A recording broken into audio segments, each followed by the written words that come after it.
불평을 찬송의 시로 바꾸시는 분, 마태복음 11장 29절. 나의 멍에를 메고 내게 배우라. 주께서 그 사랑하시는 자를 징계하시고, 히브리서 12장 6절. 우리의 불평은 얼마나 하찮은 것입니까? 주님은 우리가 주님과 교통할 수 있는 곳으로 우리를 인도하기 시작하십니다.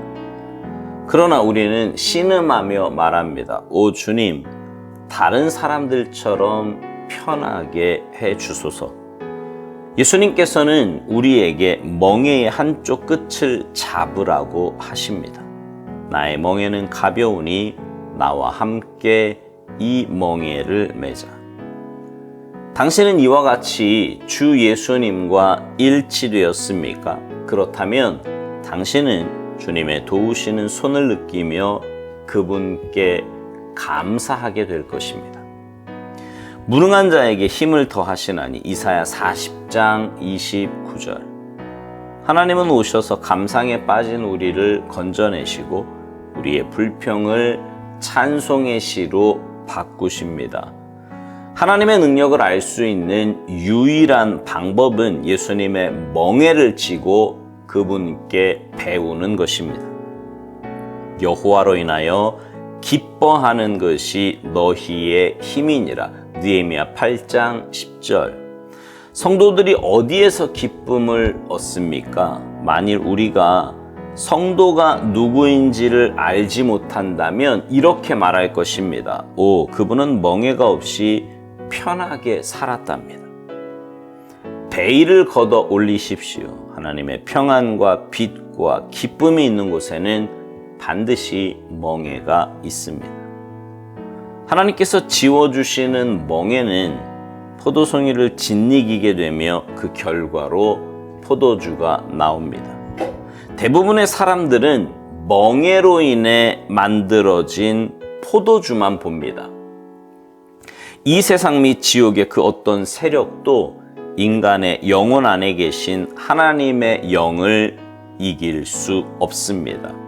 성령은 정복될 수 없는 우리 안의 내적 힘입니다.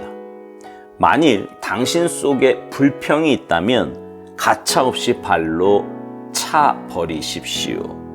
불평은 하나님의 능력을 무시하고 의도적으로 약해지는 적극적인 범죄입니다.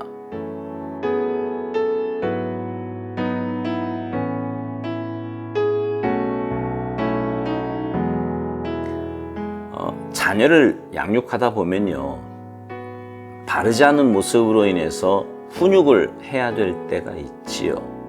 때로는 초달이 필요할 때도 있고요. 때로는 따끔한 말로 혼내야 할 때도 있습니다. 그러나 자녀의 입장에서는요, 자기가 한 일에 대해서는 사실 잘 생각하지 못해요. 그리고는 그저 부모님의 그 초달이나 그 따끔한 말이 서운하게만 들리는 거예요. 이건 하나님 앞에서 우리의 모습이기도 합니다. 히브리서 12장에 보면 분명히 하나님께서는 사랑하시는 자를 징계하신다, 이렇게 말씀하시거든요. 근데 우리는 그 징계를 감사히 받아들이고 내 모습을 돌아보기보다 불평하며 징계 자체에 대해서만 아파하는 경우가 많습니다. 오살드 목사님은 그런 우리의 모습을 이렇게 말합니다. 우리의 불평이 얼마나 하찮은 거냐고요. 근데 주님께서 우리를 그렇게 징계하시는 이유는 바로 우리를 주님과 교제할 수 있는 곳으로 인도하시기 위함입니다. 하나님의 형상으로 지음받은 우리는 주님과 교제하며 주님과 동행할 때 가장 복된 삶을 살 수 있습니다. 그래서 주님은 우리를 어떻게 해서든지 그 길로 이끄시고자 하시는 거예요. 근데 우리는 인간적인 편안함, 육신적인 안락함, 이런 것에 빠져서 주님의 부르심과 인도하심을 외면하려고 합니다. 그럴 때 주님은 우리에게 이렇게 말씀하시죠. 나의 멍에는 가벼우니 나와 함께 이 멍에를 매자. 함께 멍에를 맨다는 것은 사실 주님의 힘으로 살아간다는 거예요. 어린 소가 어미소와 함께 멍에를 매면 그냥 붙어만 있는 것이지 사실은 전적으로 어미소의 힘으로 함께 가는 것과 같은 이치입니다. 그렇게 주님의 이끄심을 체험하게 되면 우리는 그 주님의 인도하심에 감사하며 살아가게 될 것입니다. 하나님은 전능하신 분이십니다. 그 전능하신 하나님이 이사야 40장 29절에서 무능한 자에게는 힘을 더하신다고 말씀하십니다. 오살도 목사님은요, 그 하나님의 능력을 알 수 있는 유일한 방법이 예수님의 멍에를 지고 그분께 배우는 것이라고 말합니다. 멍에가 없이는 능력도 없다는 말이죠. 느헤미야 8장 10절 여호와로 인하여 기뻐하는 것이 너희의 힘이니라. 주님과 함께 멍에를 메고 주님과 동행하는 것이 우리에게는 기쁨이고 그 기쁨이 우리의 힘이 된다는 말씀입니다. 근데 많은 사람들이 멍에는 싫고 능력만 얻고자 합니다. 그래서 자기 보고 싶은 대로만 보고 듣고 싶은 대로만 듣습니다. 그러나 오살도 목사님의 표현대로 하나님의 평안과 빛과 기쁨이 있는 곳에는 반드시 멍에가 있습니다. 오살도 목사님은 이 부분에 대해 굉장히 적절한 비유를 들어서 설명했어요. 하나님께서 지워주시는 멍에는 포도송이를 짓이기게 되며 그 결과로 포도주가 나온다는 것입니다. 대부분의 사람들은 멍에로 인해 만들어진 그 포도주만 보지 멍에가 없이는 포도주가 없다는 것을 잘 깨닫지 못한다는 거죠. 하나님 말씀의 가장 정확한 원리는 갈라디아서 6장 7절에 있는 말씀처럼 심는 대로 거둔다는 법칙입니다. 포도주를 짓이겨야 포도주가 나오듯이 무엇이든지 심지 않으면 열매는 결코 있을 수 없다는 것입니다. 하나님의 능력도 그래요. 하나님의 능력은 우리가 주님 안에 거하며 주님과 함께 멍에를 맬 때 그 능력 안에 거할 수 있습니다. 제가 능력 안에 거할 수 있다고 말씀드린 이유는 하나님의 능력은 무슨 도깨비 방망이처럼 내가 필요할 때 갖다 쓰는 것이 아니기 때문입니다.